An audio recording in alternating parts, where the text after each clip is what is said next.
30তম all Assam inter district master athletic championship 2024 যোৱা 27 তাৰিখৰ পৰা 30 তাৰিখ আজিলৈকে 4দিনীয়া কাৰ্যসূচীৰে কোকৰাঝাৰৰ চাই ষ্টেডিয়ামত অনুষ্ঠিত কৰা হৈছিল। ইয়াত মুঠ 1200তকৈ অধিক খেলুৱৈসকলে অসমৰ 32টা স্পৰ্টছ ডিষ্ট্ৰিক্টৰ পৰা ইয়াত অংশগ্ৰহণ কৰিছিলে। 35 বছৰৰ পৰা 95 বছৰলৈকে আমি দেখিবলৈ পালোঁ যে ইয়াত আমাৰ খেলুৱৈসকলে ইয়াত অংশগ্ৰহণ কৰিছিলে। এইটো আমাৰ কোকৰাঝাৰৰ কাৰণে খুব এটা সৌভাগ্য। 2000 চনত কোকৰাঝাৰত অনুষ্ঠিত কৰিছিলে আৰু 24 বছৰৰ পিছত আমি আকৌ এই all Assam master athletic championship 2024 host কৰিবলৈ আমি সুবিধা পাইছোঁ। তাৰ কাৰণে মই সন্তাক ধন্যবাদ জ্ঞাপন কৰিছোঁ প্ৰথমতে। আৰু এই 4দিনীয়া যি কাৰ্যসূচী সেইটো সুকলমে চলাই লৈ যাবৰ কাৰণে যিসকলে অৰ্গেনাইজিং কমিটিত বিভিন্ন পদবীত থাকি পেলাই আমাক সহায় সহযোগিতা আগবঢ়ালে তাৰ বাবে মই তেওঁলোকক ধন্যবাদ জ্ঞাপন কৰিছোঁ। বিশেষকৈ কোকৰাঝাৰ ডিষ্ট্ৰিক্ট স্পৰ্টছ এছ'চিয়েশ্যন তেওঁলোকক মই ধন্যবাদ জ্ঞাপন কৰিছোঁ। সকলো KDSৰ বিষয়ববীয়াসকলে তেওঁলোকে আমাক প্ৰথমৰ পৰাই শেষলৈকে তেওঁলোকে যথেষ্ট আমাক সহায় কৰিলে, তাৰ বাবে ধন্যবাদ জ্ঞাপন কৰিছোঁ। খেলুৱৈসকলকো মই ধন্যবাদ জ্ঞাপন কৰিছোঁ। খুব ডিচিপ্লিনেৰে 4 দিনৰ যি খেলৰ প্ৰতিযোগিতা আছিলে সকলো ক্ষেত্ৰতে তেওঁলোকে সহায় সহযোগিতা আগবঢ়ালে, তাৰ বাবে মই ধন্যবাদ জ্ঞাপন কৰিছোঁ।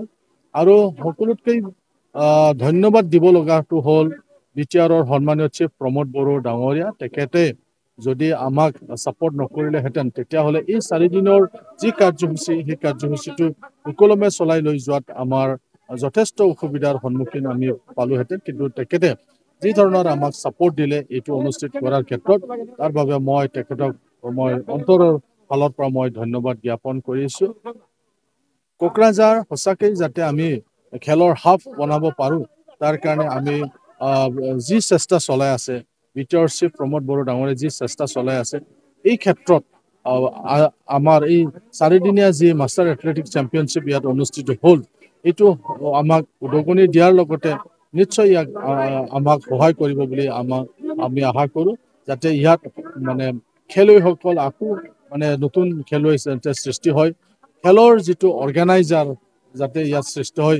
এই ক্ষেত্ৰত আমাৰ 27 তাৰিখৰ পৰা আজি অলপ আগলৈকে আমাৰ 30সংখ্যক মাষ্টাৰ্ছ এথলেটিক চেম্পিয়নশ্বিপ কোকৰাঝাৰত অনুষ্ঠিত হ'ল আৰু বৰ সুন্দৰভাৱে ইয়াত অনুষ্ঠিত হ'ল। আমি খুব ভাল পাইছোঁ আৰু খেলুৱৈসকলৰ লগতে ইয়াৰ অৰ্গেনাইজিং কমিটিৰ তৰফৰ পৰাও আমি যথেষ্ট সহযোগিতা লাভ কৰিছোঁ, তেখেতক সহায় পাইছোঁ।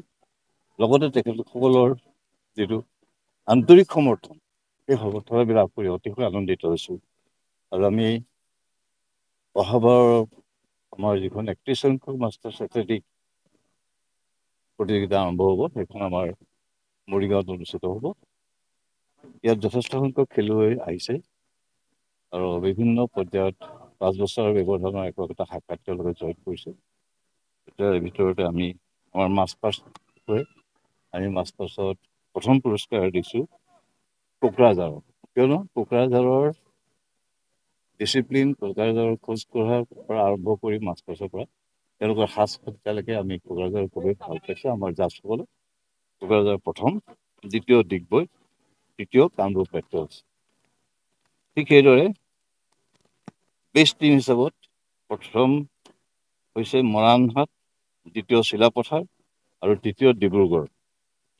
আৰু শ্ৰেষ্ঠ পুৰুষৰ দল হ'ল ডিব্ৰুগড় আৰু শ্ৰেষ্ঠ মহিলা দল মৰাণহাট। আৰু আমি তাতে দ্বিতীয় পুৰস্কাৰ আৰু তৃতীয় পুৰস্কাৰ দিওঁ।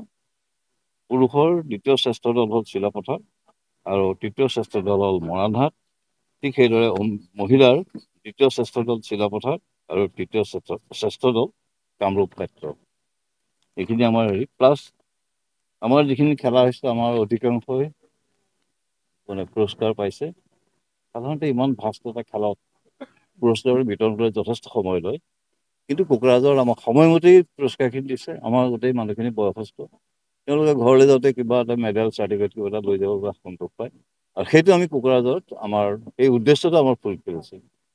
লগতে এই মানুহখিনি যিখিনি মানুহে আজি ইয়াত যোগদান কৰিছেহি, তেওঁলোকে স্বাস্থ্য